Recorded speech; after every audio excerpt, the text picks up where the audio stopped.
Hey, what's going on? This is TJ at Steak and Hoagie Factory, Abington. We're located here at 1749 Old York Road, Abington, Pennsylvania.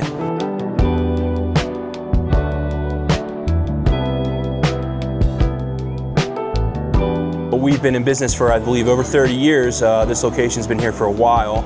I took over recently, about 5 years ago, with my partner, Mike Mayberry, and we just love to cook food and make sure people are happier leaving than they are coming in. I used to manage a location for my partner when I was 16, and I did that till I was about 21. I left to do HVAC, and that's when he called me with pretty much a proposal of managing again for him for a year and then buying into the store that you see today.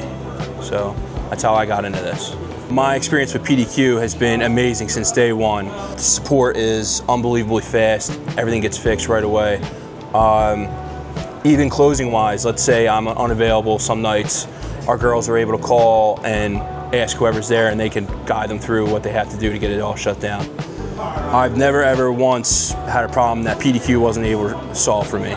I've never seen something, it's been easier to teach someone because it's almost like you're going through widgets and icons as if you're going through your cell phone. So anytime I've had to train someone, it literally takes one day for them to understand how this system works. If you're not using PDQ, I don't know what you're using because you're probably not keeping up with the times. And you can follow us, all the good, delicious food we're making at Stogie_Abington on Instagram.